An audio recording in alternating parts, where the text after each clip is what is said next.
BB talks with Persian മലയാളിയിലേക്ക് എല്ലാവർക്കും സ്വാഗതം. 2 ദിവസമായിട്ട് ഞാൻ റിവ്യൂ ചെയ്തിട്ടില്ല കേട്ടോ, സുഖമില്ലായിരുന്നു. അതുകൊണ്ട് ഞാൻ 2 ദിവസം റിവ്യൂ ഞാൻ വിടുവാണ്. അപ്പോൾ ഇന്നത്തെ റിവ്യൂ ആയിട്ട് ഞാൻ കണ്ടിന്യൂ ചെയ്യുകയാണ്. ഇന്ന് നമ്മുടെ ലാലേട്ടൻ വന്ന എപ്പിസോഡാണ്, സാറ്റർഡേ എപ്പിസോഡിൻ്റെ റിവ്യൂ ആണ് ഞാൻ ചെയ്യുന്നത്. അപ്പോൾ ലാലേട്ടൻ വന്ന് നല്ല ഹാൻഡ്സമായിട്ട് വന്ന് നല്ല വെള്ള ഷർട്ടൊക്കെ ഇട്ട് നല്ല അടിപൊളിയായിട്ട് വന്നിട്ടുണ്ടെന്ന് എനിക്ക് വളരെ ഇഷ്ടമായി ഇന്നത്തെ ലാലേട്ടൻ്റെ ഔട്ട്ഫിറ്റ്. ആൻഡ് ഓണത്തിന് വേണ്ടിയുള്ള പെർഫെക്റ്റ് ഔട്ട്ഫിറ്റാണത്. പിന്നെ ലാലേട്ടൻ വന്നോണ്ട് ലാലേട്ടൻ കഴിഞ്ഞ ആഴ്ച നടന്ന കാര്യങ്ങളൊക്കെ കാണിച്ചു, ചെറുതായിട്ടൊരു ചെറിയ ജസ്റ്റ് പോലെ കാണിച്ചു. പിന്നെ ഇന്ന് രാവിലെ നടന്ന കുറച്ച് കാര്യങ്ങൾ കാണിച്ചു. അനുമോള് ജയിലിൽ നിന്ന് ഇറങ്ങി പല്ല് തേക്കാനോടെ സമയം എടുക്കുന്നതും, അനീഷ് ക്യാപ്റ്റൻ നമ്മുടെ പോയി വഴക്ക് പറയുന്നതും, ഞാൻ ജസ്റ്റ് ബാത്റൂമിൽ പോകാൻ സമയം നമ്മൾ പല്ല് തേക്കാനും സമയം തന്നിട്ടില്ലെന്ന് പറയുന്നുണ്ട്. പക്ഷെ അനുമോള് തിരിച്ചെന്തൊക്കെയോ ഫൈറ്റ് ചെയ്ത് പറയുന്നുണ്ട്, കുപ്പിയുടെ തടിക്കാൻ കുപ്പിയുടെ തടിക്കാന്നൊക്കെ പറയുന്നുണ്ട്. പക്ഷെ ഒന്നും ചെയ്യുന്നില്ല, ജസ്റ്റ് ഒരു ഫൺ. അത് കഴിഞ്ഞിട്ട് കാണിക്കുന്നത് നമ്മുടെ ലാലേട്ടൻ നമ്മുടെ എല്ലാ കണ്ടസ്റ്റൻസിനെയും നേരിട്ട് കാണുന്നു. അപ്പം കാണുന്നുണ്ട്, എങ്ങനെയുണ്ട് നിങ്ങൾക്ക് തന്ന പണി എന്നൊക്കെ കാര്യങ്ങളൊക്കെ ചോദിക്കുന്നുണ്ട്. അപ്പോൾ എല്ലാവരും പറയുന്നുണ്ട് അവരവരുടെ അഭിപ്രായങ്ങൾ. പിന്നെ പറയുന്നത് നമ്മുടെ ജിസൽ കുറേ കോസ്മെറ്റിക്സ് ഒക്കെ അവിടെ ഇവിടെയൊക്കെ ഒളിപ്പിച്ച് വെച്ചിട്ടുണ്ട്. അപ്പോൾ അങ്ങനെ ഒളിപ്പിച്ച് വീണ്ടും പലതവണ ബിഗ് ബോസ് പറയുന്നുണ്ട് ഒളിപ്പിച്ച് വെച്ച സാധനങ്ങളൊക്കെ തിരിച്ചറിയണമെന്ന് പറഞ്ഞിട്ട് വീണ്ടും അവിടെ എവിടെയൊക്കെ ഇങ്ങനെ തിരികെ വെച്ചിട്ടുണ്ട് സാധനങ്ങൾ. അതുകൊണ്ട് മോഹൻലാൽ നമ്മുടെ ലാലേട്ടൻ ഒരു പണിഷ്മെൻ്റായിട്ട് കൊടുക്കുന്നത് ജിസലിൻ്റെ ഇപ്പോൾ ഉള്ള പെട്ടി നേരിട്ട് അങ്ങ് വീട്ടിലേക്ക് അയക്കുമെന്ന് പറഞ്ഞ് കൊടുക്കുന്നുണ്ട്. അപ്പം ജിസലിനോട് പറയുന്നുണ്ട് ഇനി ഇങ്ങനത്തെ സാധനങ്ങളൊന്നും ഒളിപ്പിച്ച് ഇങ്ങനെ വെക്കല്ലെന്നൊക്കെ പറയുന്നുണ്ട്. ജിസൽ കേൾക്കുമല്ലോ, നമുക്ക് മുന്നോട്ടറിയാം. മുൻഷി രഞ്ജിത്ത് പറഞ്ഞ പോലെ ജിസലിനി എവിടെയൊക്കെ ഇനി വേറെ കോസ്മെറ്റിക്സ് ഒളിപ്പിച്ച് വെച്ചിട്ടുണ്ടെന്ന് ഇനി മുമ്പോട്ട് നമുക്ക് പോയാലേ അറിയത്തുള്ളൂ. ബിക്കോസ് ജിസലിൻ്റെ കോസ്മെറ്റിക്സ് എന്ന് പറഞ്ഞാൽ ജിസലിൻ്റെ ഒരു കോൺഫിഡൻസ് ആണ്. അപ്പോൾ അതില്ലാതെ ജിസലിന് ജീവിക്കാൻ വലിയ ബുദ്ധിമുട്ടുള്ളൊരു കാര്യമാണ്. പിന്നെ ജിസൽ ഇൻട്രസ്റ്റിംഗ് ആണ്. ഇതുവരെയും കാണുന്നതിൽ അറിയാവുന്ന മലയാളത്തിൽ പുള്ളിക്കാരി ഇൻട്രസ്റ്റിംഗ് ആയിട്ടുള്ള കാര്യങ്ങൾ ചെയ്യുന്നതായിട്ടാണ് എനിക്ക് ഫീൽ ചെയ്യുന്നത്. പിന്നെ നമ്മുടെ ലാലേട്ടൻ ഈ അക്ബർ നമ്മുടെ രേണു സുധിയെ പറഞ്ഞ വാക്കിനെ കുറിച്ച് വിമർശിക്കുന്നുണ്ട്. അപ്പം നമ്മൾ മറന്നു പോകുന്നൊരു കാര്യമുണ്ട്, അക്ബർ രേണു സുധിയെ പറഞ്ഞ മാത്രമല്ല, നമ്മുടെ ആദിലും നൂറേം അനീഷ്, നമ്മുടെ ക്യാപ്റ്റൻ അനീഷിനെ അപ്പി എന്നൊരു വേർഡ് വിളിക്കുന്നുണ്ട്.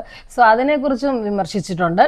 സോ ഇങ്ങനത്തെ വാക്കുകളൊന്നും യൂസ് ചെയ്ത ഒരു ഫൺ ടാസ്ക് ആയിട്ട് എടുക്കേണ്ട കാര്യത്തിന് എന്തിനാ ഇങ്ങനെയൊക്കെ പറഞ്ഞതൊക്കെ ലാലേട്ടൻ കുറേ കാര്യങ്ങൾ അവരെ പറഞ്ഞ് മനസ്സിലാക്കുന്നുണ്ട് ഈ ഒരു ടാസ്കിൽ. പിന്നെ കുറേ കാര്യങ്ങൾ ഈ നമ്മുടെ നെവിൻ കുറേ കള്ളത്തരങ്ങളൊക്കെ കാണിച്ചു, ബാഡ്ജൊക്കെ ഒളിപ്പിക്കുകയും കാര്യങ്ങളൊക്കെ അതിൻ്റെയൊക്കെ കുറേ ഷോർട്സൊക്കെ കാണിച്ച്. അപ്പോഴാണ് ആ വീട്ടിലെ ആൾക്കാർ അറിയുന്നത് നെവിനാണ് ഇങ്ങനത്തെ പരിപാടികളൊക്കെ ഒപ്പിച്ചതെന്നുള്ള കാര്യം. അത് കാണിക്കുന്നുണ്ട്. പിന്നെ ചോദിക്കുന്നുണ്ട് നമ്മുടെ ഈ പണിപ്പുര ടാസ്കിൽ പലരും എനിക്ക് പോകണ്ടെന്നൊക്കെ പറഞ്ഞിരുന്നു. അപ്പോൾ അതെന്തുകൊണ്ടാണ് പിൻവലിയുന്നത്? അങ്ങനെ ഒരു ടാസ്കിൽ പോകുന്നതിലും കൂടെ എന്തിന് പിൻവലിയുന്നു? അതിൻ്റെ ആവശ്യമില്ലല്ലോ എന്നൊക്കെ ലാലേട്ടൻ പറയുന്നുണ്ട്. അപ്പോൾ ഇനി അങ്ങനെ പോകാൻ പറ്റത്തില്ല, അല്ലെങ്കിൽ ഇതെല്ലാം ചെയ്യാൻ പറ്റത്തില്ല എന്ന് പറയുന്ന ആൾക്കാർക്ക് പണിഷ്മെൻ്റ് ഉണ്ടെന്ന് പറയുന്നുണ്ട്. അപ്പോൾ വീണ്ടും ലാലേട്ടൻ ചോദിക്കുക ആർക്കൊക്കെ, ഇപ്പോഴും ഞാൻ ചോദിക്കുന്നത് ആർക്കൊക്കെ പോകാൻ താല്പര്യമില്ല. ഇപ്പം നെവിൻ എനിക്ക് പറയും എനിക്ക് താല്പര്യമില്ല. അപ്പം പിന്നെ ലാലേട്ടൻ പറയും അപ്പം നിങ്ങളുടെ പണിഷ്മെൻ്റ് എന്ന് ഞങ്ങളുടെ ഹോൾ സീസണിൽ നിങ്ങൾക്ക് പണിപ്പുരയിലോട്ട് പോകാനേ പറ്റത്തില്ല ഇനി ടാസ്ക് ചെയ്യാനായിട്ട്. സോ നെവിൻ ഞെട്ടി അവിടെ ഇരിക്കുന്നു. പിന്നെ അതുപോലെ തന്നെ ഈ നിക് നെയിംസിൻ്റെ കാര്യം ഞാൻ പറയാൻ മറന്നു ഒരു കാര്യം പറഞ്ഞാൽ, പിന്നെ ലാലേട്ടൻ അവിടെ ഉള്ളവർ പറഞ്ഞു ഇതൊരു ഫൺ ടാസ്ക് ആയിരുന്നല്ലോ, അപ്പം നിങ്ങൾക്ക് ജിസലിന് എന്തെങ്കിലും ഫൺ നെയിം കൊടുക്കാനുണ്ട്? ബിക്കോസ് ജിസലിന് ആരും അതിലൊരു നിക് നെയിം കൊടുത്തില്ലായിരുന്നു ആ ടാസ്കിൽ. അപ്പോൾ പല പേര് പറയുന്നുണ്ട്. അപ്പം നമ്മുടെ അനുമോള് ബാർബി ഡോളെന്ന് പറയും, നമ്മുടെ നെവിൻ പറയും മേക്കപ്പ് കള്ളി എന്ന് പറയും. അതുപോലെ നമ്മുടെ രേണുസുതിയോട് ചോദിക്കും, രേണുസുതി പറഞ്ഞ പേരാണ് ബ്യൂട്ടി പാർലറിന് രേണുസുതി ജിസലിന് നിക് നെയിം കൊടുക്കും. അത് വളരെ ഇൻട്രസ്റ്റിംഗ് ആയിട്ട് എനിക്ക് തോന്നി പേര് കേട്ടപ്പം. പിന്നെ വേറെ ഒരു ഇമ്പോർട്ടൻ്റ് ഞാൻ രേണുസുതിയുടെ ഒരു കാര്യം കൊണ്ടുവന്നു. രേണുസുതി വെളിയിൽ നിന്ന് തന്നെ എന്തോ ഫസ്റ്റ് വീക്കിൽ എവിക്ഷൻ ആയാൽ ഇടാനുള്ള വീഡിയോ എല്ലാം ഷൂട്ട് ചെയ്ത് വെച്ചിട്ട് വന്നിട്ട് അവിടെ രേണുസുതിയുടെ ആരോ റിലേറ്റീവോ ഇത് അപ്ലോഡ് ചെയ്യുന്നുണ്ട്. ഫസ്റ്റ് വീക്ക് നോമിനേഷൻ വന്നപ്പം എൻ്റെ ഫസ്റ്റ് വീക്ക് നോമിനേഷൻ ഇന്ന് കളയല്ലേ എന്നൊക്കെ പറഞ്ഞുള്ള ഒരു വീഡിയോ അപ്ലോഡ് ചെയ്തിട്ടുണ്ട്. സോ അത് ലാലേട്ടൻ എവിടുന്നോ എൻ്റെ ഇൻഫർമേഷൻ കിട്ടിയിട്ടുണ്ട്, അത് കാണിക്കുകയും ചെയ്ത എൻ്റെ ഒരു ക്ലിപ്പ്. സോ ഇങ്ങനെ ഇനി ചെയ്യല്ലെന്ന് പറയണമെന്ന് പറഞ്ഞായിരുന്നു.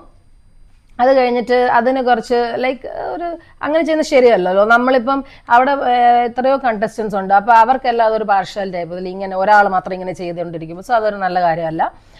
അത് കഴിഞ്ഞിട്ട് പിന്നെ കാണിച്ചത് നമ്മുടെ ഈ ഇപ്പം തൽക്കാലം ഈ കണ്ടസ്റ്റൻസിനോടൊക്കെ ആരൊക്കെ ഒത്തിരി എന്താ പറയുക ഒന്ന് ഷോ ആയിട്ട് വരുന്നില്ല ഈ ബിഗ് ബോസ് ഷോയിൽ എന്ന് വെച്ചാൽ ഉൾവലിഞ്ഞ് നിൽക്കുന്ന ആൾക്കാർ, മുൻഷി രഞ്ജിത്ത്, കലാഭവൻ സരിക, നമ്മുടെ ശൈത്യ, RJ ബിൻസി, അപ്പോൾ ഇങ്ങനത്തെ ആൾക്കാർ, ഓനീല, പിന്നെ റെന ഫാത്തിമ, ഇവരൊക്കെ കുറച്ചുകൂടെ ഒന്ന് മുമ്പോട്ട് വരണമെന്നൊക്കെ ലാലേട്ടൻ അവരോട് പറഞ്ഞു.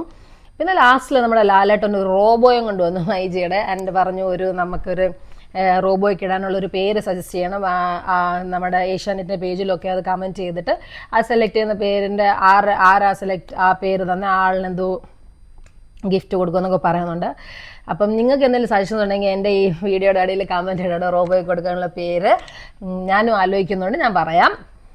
പിന്നെ ഏറ്റവും ലാസ്റ്റിൽ കാണിക്കുന്നത് രേണു സുധി. ഈ ലാലേട്ടൻ ഇങ്ങനെ ഒരു കമൻറ്റ് പറഞ്ഞല്ലോ, നിങ്ങളിങ്ങനെ വെളിയിലെ വീഡിയോ ഷൂട്ട് ചെയ്ത് വെച്ചിട്ട് ഓരോ ഞാൻ വോട്ട് ഔട്ട് ആവല്ല, എന്നെ ഹെൽപ്പ് ചെയ്യണേ, വോട്ട് കയറണം എന്നൊക്കെ പറഞ്ഞുള്ള വീഡിയോ എടുത്ത് വെളിയിലിട്ട് എൻ്റെ കാര്യം അവരാരോ ഏൽപ്പിച്ചു വന്നതാണ്. സോ രേണു സുധി അതിനെ ബിഗ് ബോസിൻ്റെ ക്യാമറയുടെ മുന്നിൽ ഇപ്പോൾ ഒരു 10 ഏത്ത വിടുകയും ക്ഷമ പറയുകയും പിന്നെ ഈ പുള്ളിയുടെ ഏതോ കസിനാണ് ഇത് വെളി ചെയ്യുന്നതെന്ന് പറയുന്നുണ്ട്. സോ ആ കസിനോട് ഇനി ഇത് ചെയ്യല്ലേ, ഇനി അപ്ലോഡൊന്നും ഇങ്ങനെ ചെയ്യല്ലേ എന്നൊക്കെ പറയുന്നുണ്ട്. ഇതോടാണ് ഇന്നത്തെ നമ്മുടെ ഷോ നിന്നത്. ഇനി ഇന്നത്തെ റിവ്യൂ എന്താണെന്നുള്ളത് ഇന്ന് വൈകിട്ട് പറയാം. അപ്പം thank you so much for watching BB talks with Persian Malayali. ഇന്ന് ഇത്രയേ ഉള്ളൂ. ഇനി അടുത്ത വ്ളോഗിലൂടെ വരുന്നത് വരെ bye bye, take care, bye bye.